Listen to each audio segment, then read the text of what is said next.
New York City to many people is bright lights and Broadway.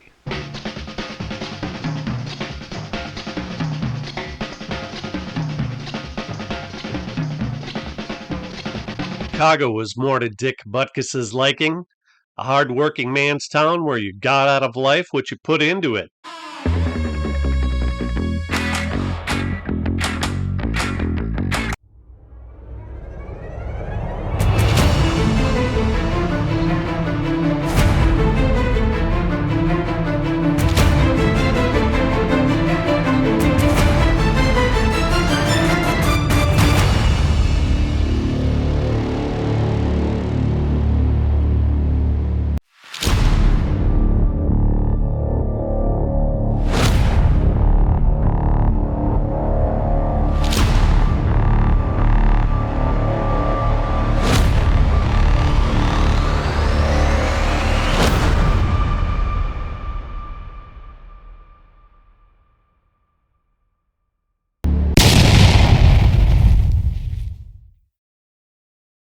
I think being mean is a way to get yourself excited.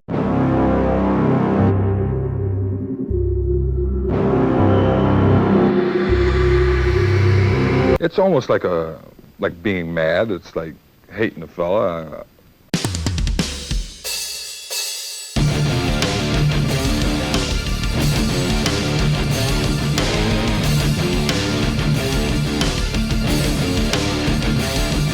I make up things. Maybe if he's smiling, I'll make up a thing, imaginary thing that, hey, this kid, you know, he's laughing at me. I don't know where the game gets going, I'm going to get this guy.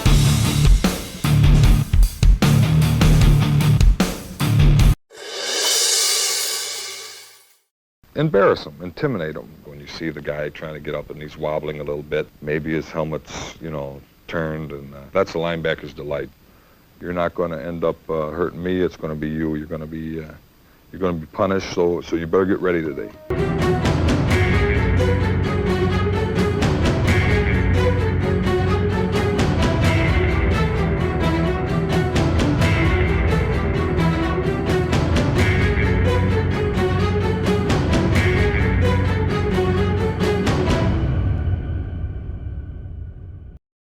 If you enjoy this video, please share it, provide a comment, and check out my videos entitled Classic NFL Special Features 1, 2, and 3 in my Special Features section of my playlist. Leroy Kelly certainly put some spark in the Cleveland offense. You'd think runners with his talent would be a rarity, and I guess they probably are, except in Cleveland where the great ones keep popping up. Ever since the days of Marion Motley, the Browns have consistently unveiled devastating power runners. In fact, I guess you could say it's become a Cleveland tradition. To tell you about the Browns' history of power, we have a man who was himself a sort of tradition when he played for the Browns. We'll be hearing from him right after this message. Marion Motley, 1946 to 1953. Jim Brown, 1957 to 1965. Leroy Kelly, 1964 to the present. I'm Lou Groza. In my 21 years with the Cleveland Browns, I've played with all three of these runners. Three of the greatest in the history of pro football. The tradition of great backs of the Cleveland Browns began since inception in 1946. The first team that Paul Brown had put together, professional football, was composed of football players that either played against or had coached previously. Marion Motley had played against Paul Brown's high school coach teams at Massillon. When he formed his pro football team, he wanted Marion for his #1 boy. Marion wore my old number 76. In those days, I was wearing number 46.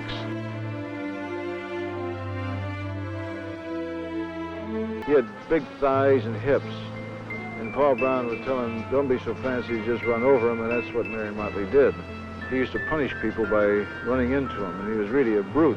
And it was his brute strength and speed that really helped make him a great fullback. Incidentally, during Marion Motley's career in the Navy, he was supposedly faster than the world record holder in the 440-yard dash. I can remember best that Pittsburgh game where he, how many guys did he run over? I think about 4 or 5 guys had a shot at him. In In 1953, Marion Motley retired. The Browns continued their winning ways with strong runners such as Curly Morrison, Ed Modulewski, Maurice Bassett, Billy Reynolds. And then in 1957, we drafted a runner out of Syracuse. And just after 2 dazzling exhibition games, Paul Brown told him, "You're my fullback." Jim Brown was the Browns' fullback. Football will probably never see another one like him.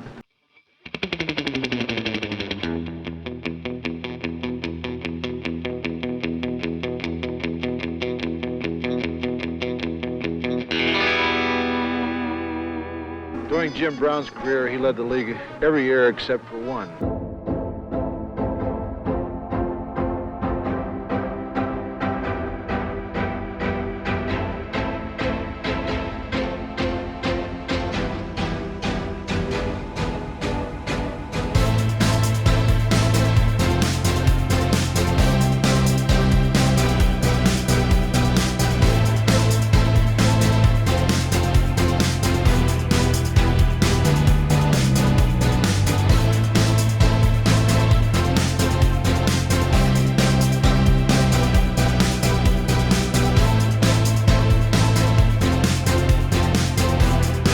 How was it to tackle him? Let's ask Chuck Bednarik, former All-Pro with the Philadelphia Eagles. He had to tackle both of them.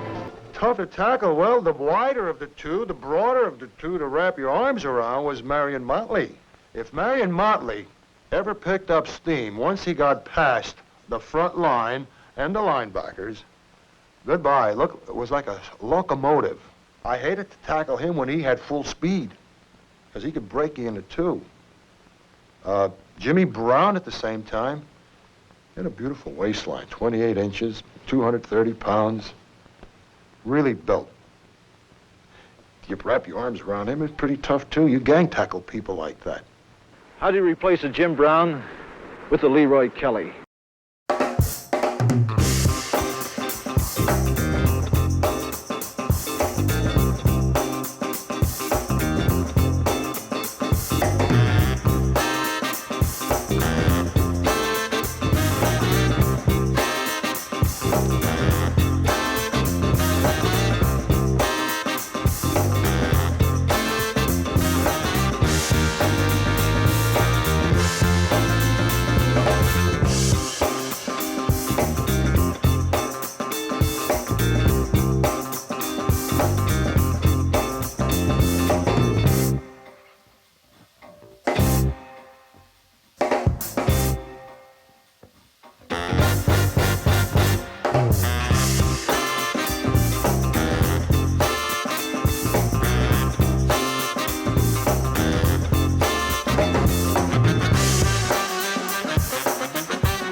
I have retired as an active player and have been retained on the coaching staff of the Cleveland Browns. It just might be part of my job to help find that next great runner.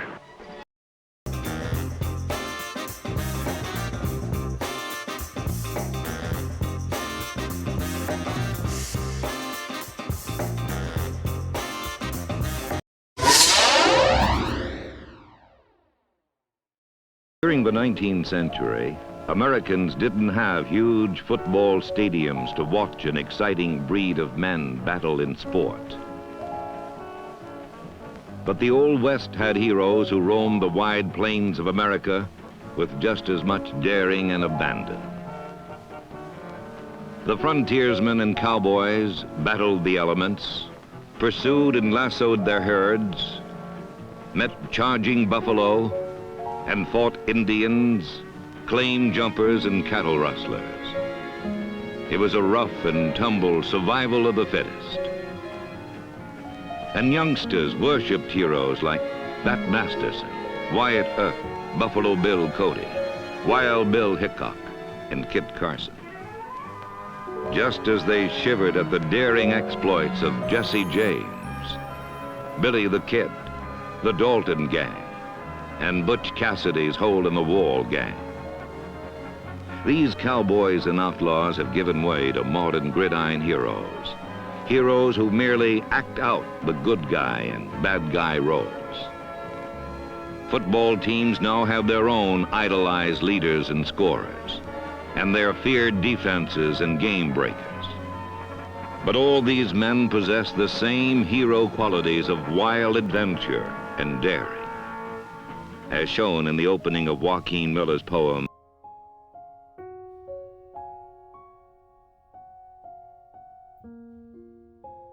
Room.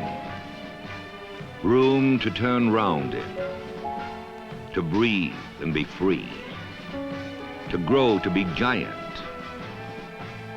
to sail as at sea, with the speed of the wind on a steed with his mane to the wind, without pathway or route or a rein.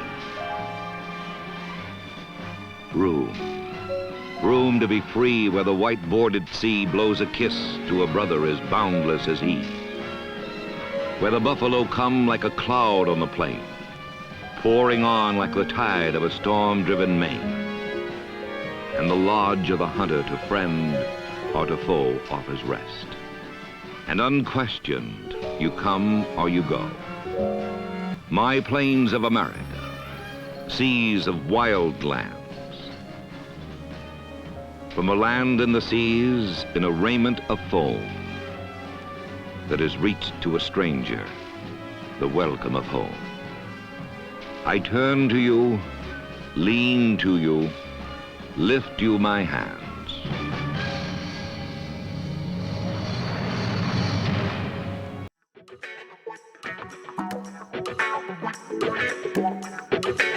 Over the years, the game of football has changed. It's become quicker, more colorful, and more complex. Halftime shows have changed also. And in viewing our feature, I think you'll agree with me that they've certainly kept pace with the game. Remember the good old days? The only excitement at halftime was watching everyone run to the powder room. Halftimes have changed.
For the majority of the players, the season is over, and many of them are turning to their off-season pursuits. In our feature, we'll take a look at Ken Gray of the St. Louis Cardinals, who has found the secret to enjoying the best of two worlds. Keep coming there, boy. Bring them on up. I grew up on my father's ranch over in Cherokee, Texas, which is about 16 miles from here. I was riding horses and milking cows and working cattle when I was no bigger than my son now, who's 11. Come on, girls, let's go. In the fall, Ken Gray is an all-pro guard for the St. Louis Cardinals. But then he comes home to his Triple G ranch in the Texas Hill Country.